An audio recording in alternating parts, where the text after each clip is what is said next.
You're listening to the Hour of the Time. I'm your host, William Cooper. Tonight, ladies and gentlemen, we begin the origin, the history, the dogma, and the identity of the ancient mystery religions which are now known as the mystery schools, the Order of the Quest, Freemasonry, the ancient Order of the Rose and Cross, the Knights Templar, the Sovereign and Military Order of the Knights of Malta, the Order of St. John of Jerusalem, the Priory de Sion, the Thule Society, are sometimes known as the Thule Society, the Order, the Skull and Bones, the Russell Trust, the Jason Society, the Scroll and Key, the Illuminati, and I could go on and on and on and on. But the most important thing to realize is that they all have been collectively known throughout the ages as the mystery schools, the Illuminati, which literally means illumined ones, international socialism, communism. They are all one and the same, as you will come to know. And you will understand perfectly how they've been able to infiltrate all of our society. What you hear tonight does not necessarily reflect my views or beliefs or religion, nor those of WWCR.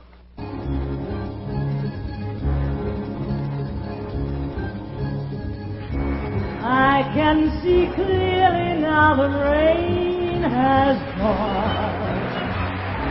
I can see all obstacles in my way. Gone are the dark clouds that had me blind. It's gonna be a bright, sunshiny day. It's gonna be a bright, sunshiny day. I think I can make it now. The pain has gone. All of the bad feelings have disappeared. Here is that rainbow I've been searching for. It's gonna be a bright, sunshiny day. It's gonna be a bright, sunshiny day. Look all around, nothing but blue skies. Look straight ahead, nothing but blue skies. And I'm ready, I can see it shining somewhere, right like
That song will have a clearer meaning to you as we progress in your education into the mystery religion.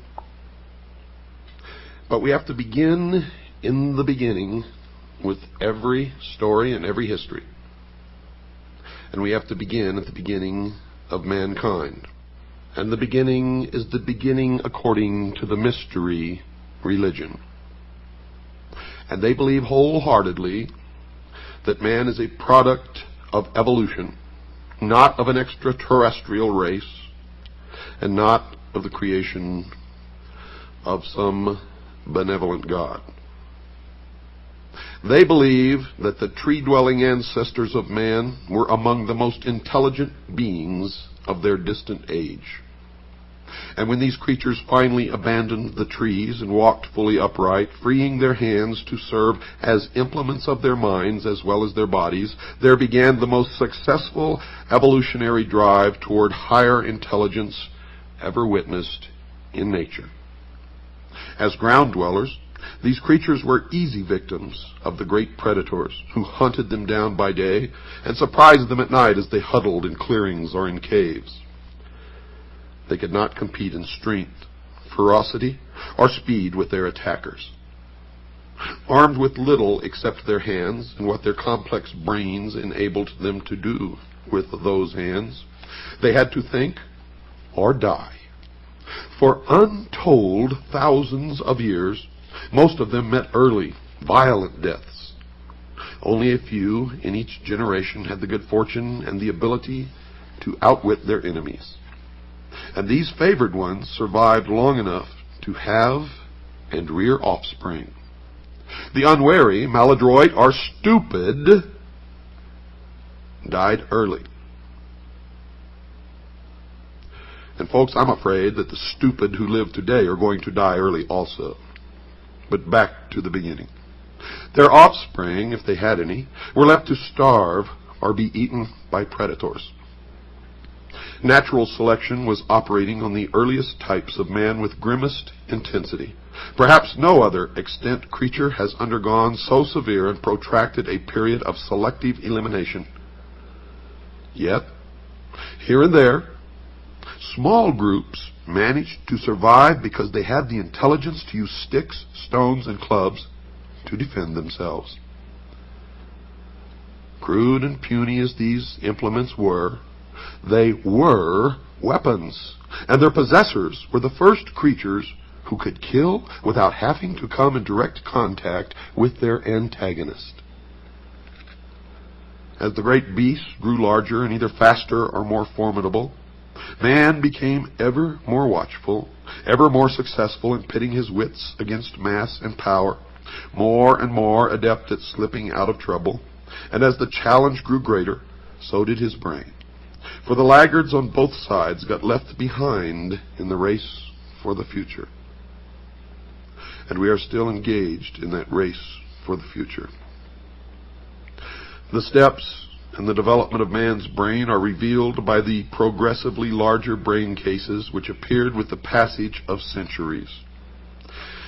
Basing our judgment on the improvements in tools and weapons which took place as the intelligence of their inventors increased, we can construct some of the ways in which natural selection may have worked to bring about a doubling in size of the human brain. Many edible nuts are too hard for even a caveman to crack between his teeth. Accordingly, they were useless to early man until some genius of his day discovered that any nut could be opened if it were just placed upon one stone and struck hard with another.